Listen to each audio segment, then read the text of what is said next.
Hi everyone, welcome back to Learn with Immaculetta, your go-to channel for everything sociology. And today we'll be diving into interesting sociological theories and how they apply to real life. Have you ever wondered why the society works the way it does? Why some individuals obey the rules and others break these rules of the society? Why certain groups in the society hold more power than others? Well, sociologists have always tried to answer these questions using theory, and today I'll be breaking down these theories to simpler forms that make sense using real life examples. Please kindly subscribe if you've not done so. It means a lot to me. Thank you. The first theory I'll be talking of is the functionalism theory.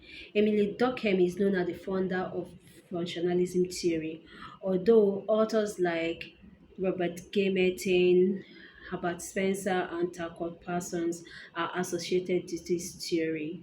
The functionalists believe the society to be a system, a complex system with several units working hand in harmony to maintain the stability of the society.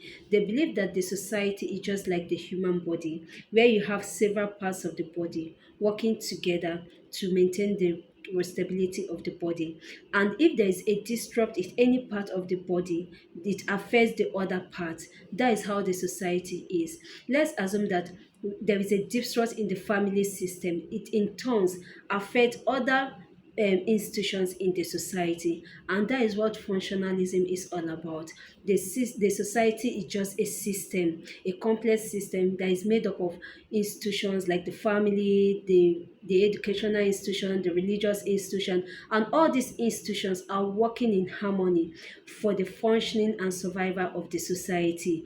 And when any of these institutions stops functioning properly, it in turn affect the other institutions. That is just the functional. The second theory I'll be explaining in a nutshell is the conflict theory. The conflict theory was propounded by Karl Marx. So instead of seeing the society as a smooth running machine, it saw the society as a war zone, that is a conflict zone, where there are power struggles, economic inequalities between the rich and the poor, the employers and the employees. People keep striving, struggling for power instead of working together. Let's assume that in a company, the CEO makes billions of naira. The workers in turns are struggling with the peanut they get as salaries. So because of that, they tend to have a conflict with the CEO through what strikes and protests, and in turns there is power clash. You get, so to Karl Marx, the only solution to a conflict system is revolution.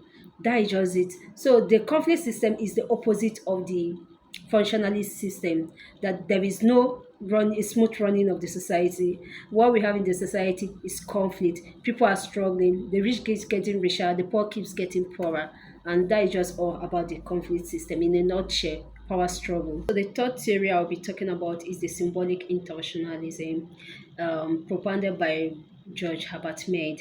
It simply means that symbols have different meaning for different people. That is to say that we are shaped by our lives are shaped by our social interactions, and we live by what we are being taught. Let's give an example, a real life example, like over here in Ibadan, you see girls piercing their nose like it's a normal thing. No one is looking at, wow, this guy is wayward. But when you get to the east, it's seen as it's not something that is really acceptable in the east. You see a girl pierce her nose, she's seen as being wayward. So it's not acceptable. That piercing of nose is a symbol, and it's conveying meaning to different people differently. That's what symbolic intentionalism means. That people give meanings differently to symbols. Let's assume that you wear a ring also. People look at you, they see the ring, maybe if it's hair, they say, okay, this lady is married, without even you having any conversation with them. That is the symbols. Symbols convey meaning to people differently. That is just for symbolic internationalism. You can smile at someone will see it as a friendly smile. You smile at the other person, but they're like, who is this? Why are you smiling at me? Sees it as a disrespectful or discomforting gesture. So symbolic internationalism simply means that we live through the meaning, we live by the meaning we attach to things. And that is just The next theory I'll be talking about is the labyrinth theory propounded by Howard Baker. The labyrinth theory is simply known as the power of names. People tend to act based on the names they are being called or labeled. Let's say that you have a child who is struggling in school, and that child is assumed to be a failure. It's being labeled a failure. That child tends to live up to that expectation of being a failure. Then you have someone you keep saying you're a thief, you're a thief. That child tends to live up to the expectation of becoming a thief.